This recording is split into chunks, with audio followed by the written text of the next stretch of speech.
Hello everyone, welcome to Medicopathy. आज हम Apis mellifica का दूसरा पार्ट पढ़ेंगे। अगर आपने इसका पहला पार्ट अभी तक नहीं देखा है तो प्लीज़ इसका पहला पार्ट पहले देख लीजिएगा, उसके बाद ही दूसरे पार्ट को देखने की कोशिश कीजिएगा। तो चलिए बिना वक्त गंवाए वीडियो को शुरू करते हैं। गले के सिम्टम्स में आते हैं, डिप्थीरिया को ठीक करती है, खासकर जबकि हाई ग्रेड का इन्फ्लेमेशन रहता है और मेम्ब्रेन हल्की सी रहती है या धीरे धीरे निकलती है और अनएक्सपेक्टेडली बाद में बढ़ जाती है और एडिमा की तरह रहते हैं और सॉफ्ट पानी की थैली की तरह लटक जाते हैं और यूव्युला सेमी ट्रांसपेरेंट दिखाई देने वाली पानी की थैली की तरह लटक जाती है। गले और मुंह में सभी ओर ऐसी एडिमेटस कंडीशन होती है जैसे मानो उसमें अगर छेद करेंगे तो पानी बाहर की ओर बहने लगेगा। गले में जलन, डंक मारने की तरह दर्द रहता है जिसमें ठंडा पानी पीने से आराम मिलता है और गर्म चीजों से परेशानी बढ़ जाती है। जीभ इतनी फूल जाती है कि इससे मुंह भर जाता है। जीभ का दाहिना आधा भाग बहुत ही बुरा रहता है या पहले दाहिना साइड एस्टोनिश्ड होता है। गले में अलग अलग तरह की सूजन पाई जाती है, जैसे जलन, डंक चुभने और लालमी के साथ बिनाइन सूजन भी रहती है। स्कारलेट फीवर के साथ होने वाले सीवियर सोर थ्रोट में एपिस सही है। कभी कभी दाने रूप में रहने पर भी स्कारलेट फीवर को ठीक कर देती है। सुबह के समय में गले में कॉन्ट्रैक्शन और छिलने जैसा फील होता है। गले में दर्द और सूजन या फिर डंक मारने की तरह दर्द होता है। सॉलिड चीजें निगलने में दिक्कत होती है। इन शिकायतों के साथ ठिठुरन, सेहरन रहती है। कितने ही बार आप गर्म कंबल उड़ाकर उसे आराम देने के लिए सोचेंगे, लेकिन वह उसकी तबीयत और खराब कर देगा। वह उसे उतार कर फेंकेगा। बच्चा ओढ़ने की चादर को लात मारकर फेंक देता है। तो यह एपिस का एक पेक्यूलर सिम्टम है। एपिस में नोजिया और वॉमिटिंग के साथ जबरदस्त एंजाइटी रहती है। खाई हुई हर चीज के साथ बाइल का वॉमिटिंग होगा, तो वॉमिटिंग कड़वे और खट्टे फ्लूइड्स का होता है।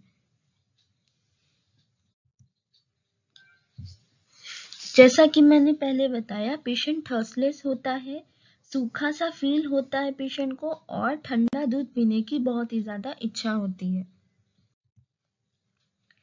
एब्डोमेन में आते हैं।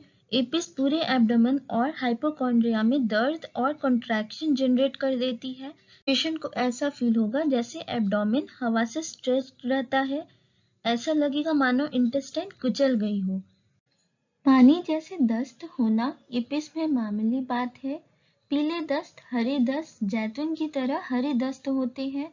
हर दिन 6 से 8 बार डायरिया होगा जिनमें सड़े हुए मांस की तरह गंध रहती है और यह खासकर चाइल्ड और इन्फेंट्स में एक स्पेसिफिक प्रकार के दस्त में उपयोगी होती है, जिनमें कि खून या फिर म्यूकस और खाना मिला रहता है, जो कि टमाटो सॉस की तरह मालूम होता है, जैसा कि फॉस्फोरस और पल्सिटिला में होता है। और यह उन लोगों में जो कि बहुत ही ज्यादा अल्कोहल कंज्यूम करते हैं, अगर उनमें इरप्टिव डिजीज हुआ हो जो कि सप्रेस्ड कर दिया गया हो कोई केमिकल से या फिर कोई मेडिसिन से, उसको सप्रेस कर दिया और उसके कारण डायरिया हो रहा हो, तो उसमें यह हेल्पफुल होती है मेडिसिन। तो क्रोनिक डायरिया, डिजेंट्री, इंटेस्टाइन में ब्लीडिंग, कब्ज जो ज्यादातर सिर की शिकायतों के साथ होती है, कई दिनों तक एक्सक्रीशन नहीं होती है, उसमें हेल्पफुल होती है। यूरिनरी सिम्टम्स में आते हैं। एपिस में बहुत सी पेशाब की तकलीफें भी है। पेशाब थोड़ा होगा, केवल बूंद बूंद करके होता है। पेशाब शुरू होने के पहले बहुत जोर लगाना पड़ता है, तब कहीं केवल कुछ ही बूंद टपकती है। थोड़ा सा गर्म पेशाब रहेगा, जलन रहेगा उसमें पेशाब में और टपकता रहता है। जैसे ही कुछ बूंद ब्लैडर में जमा हो जाती है, पेशाब की इच्छा बनी रहती है। बाद में यूजुअली पेशाब रुक ही जाता है। बच्चों को काफी समय तक पेशाब नहीं होता है। वे चीखते हैं और सिर पर हाथ ले जाते हैं, नींद में रोते हैं, ओढ़ने की चादर को उतार के फेंक देते हैं। स्कारलेट फीवर में जब पेशाब में एल्ब्यूमिन रहता है तो यूजुअली इसकी जरूरत पड़ती है। लो यूरिन में और बदबूदार जिसमें होता हो उसमें एल्ब्यूमिन और ब्लड सेल्स मिली रहती है, खासकर एक्यूट एल्बुमिनुरिया में हेल्पफुल होती है। एल्बुमिनुरिया के साथ किडनी के एक्यूट इन्फ्लेमेशन रोग जैसे कि स्कारलेट फीवर या डिप्थीरिया में होता है। एपिस के पेशेंट को पूरे यूरिनरी ट्रैक्ट में टिसे और जलन और डंक करने जैसी पेन होगी, एंग्विशमेंट पाई जाती है, अनजाने में पेशाब होगा, एन्यूरेसिस के साथ यूरेथ्रा में सुइयां चुभने की तरह दर्द रहता है। Mouth of anus wide open यानी एपिस का एक मेन सिम्टम्स है कि पेशेंट अगर जरा भी हरकत करता है तो उसका जो फीसेस है या स्टूल है वो बाहर निकल पड़ता है। फीमेल के सिम्टम्स में आते हैं। स्वेलिंग ऑफ जेनाइटल्स में हेल्पफुल होती है। फीमेल्स के लिए विशेषकर हेल्पफुल होती है। जब सारे सिम्टम्स मिलते हैं तो बहुत सारे इन्फ्लेमेटरी कंडीशंस को ठीक करती है, यहाँ तक कि एबॉर्शन होने से बचा लेती है, रोक लेती है। ओवरी में, खासकर राइट ओवरी में जलन और डंक करने की तरह दर्द, जब ये बहुत बढ़ जाती है और यहाँ तक कि सिस्टिक भी हो जाया करती है तो इसमें भी हेल्पफुल होती है एपिस और बहुत अच्छा वर्क करती है। इसने यूजुअली ट्यूमर्स को भी ठीक किया है और इसने सिस्ट को बनने से या उसके बढ़ने को रोका भी है या फिर उसे गायब भी कर दिया है। राइट ओवरी सेंसिटिव रहता है इसमें मेनली। मेंसेस शुरू होने से पहले और जारी रहते वक्त यूट्रस और ओवरी में बहुत ही ज्यादा दर्द बना रहता है और दर्द कैसा रहता है, वैसा ही जैसे कि डंक मारने या फिर छेदने या फिर फाड़ने की तरह और छुरी से काटने जैसा दर्द होता है और जो गर्मी से बढ़ जाया करती है। राइट ओवरी की ड्रॉप्सी में भी हेल्पफुल होती है और ओवरी की ट्यूमर्स में भी बहुत ही ज्यादा हेल्पफुल होती है। It is also very useful in ulceration of navel in newborn babies. तो ये रहे फीमेल्स के सिम्टम्स। अब चेस्ट में आते हैं। हरासनेस रहेगा यानी गला बैठ जाएगा, दम घुटता सा मालूम होता है, आलकस मालूम होती है, लैरिंग्स की एडिमा में जिसमें पेशेंट को ऐसा फील होता है कि वह दोबारा सांस नहीं ले पाएगा, तो यह चेस्ट के सिम्टम्स है। स्किन में आते हैं। हर तरह की एरिसिप्लस में एपिस हेल्पफुल होती है और खास करके तब जब अफेक्टेड पार्ट इन्फ्लेमेशन के बाद ही बहुत ज्यादा फूल जाए, जिसमें जलन और डंक मारता हुआ दर्द हो, गर्मी से तकलीफ होती हो और ठंडक से आराम मिलता हो।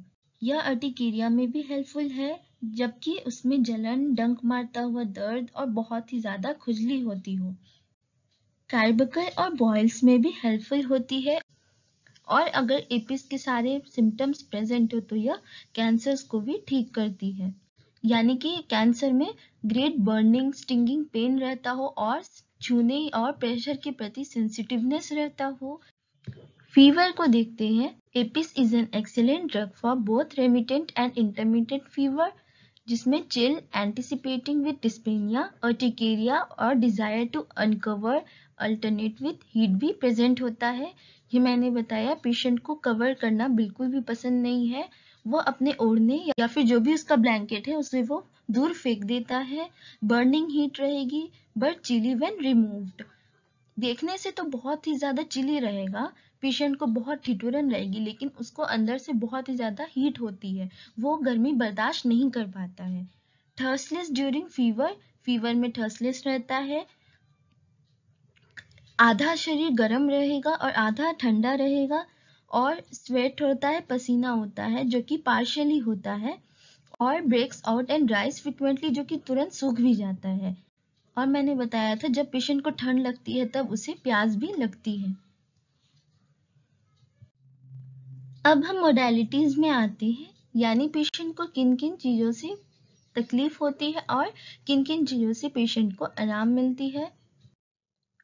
पेशेंट को एग्रेवेशन यानी पेशेंट की तकलीफ बढ़ जाती है आफ्टर स्लीप, सोने के बाद, क्लोज्ड रूम और heated room, from getting wet, touch, pressure, late in afternoon that is after 3 PM और right side.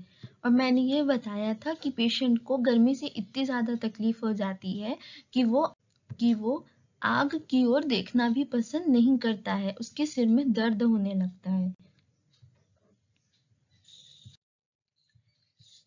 Patient is एम्यूरेटेड bye यानी पेशेंट को आराम मिलता है in open air by uncovering, cold bathing, pains by cuffing, walking or changing position when sitting erect. तो आज के लिए इतना ही। अगर आपको मेरा वीडियो पसंद आया हो तो प्लीज़ लाइक कीजिए, अपने दोस्तों से शेयर कीजिए और कमेंट करके मुझे बताइए कि आपको वीडियो कैसा लगा, और साथ ही मेरे चैनल को सब्सक्राइब करके बेल आइकन को भी प्रेस कर दीजिए। तो हम मिलते हैं अगले वीडियो में एक और होम्योपैथिक मेडिसिन के साथ।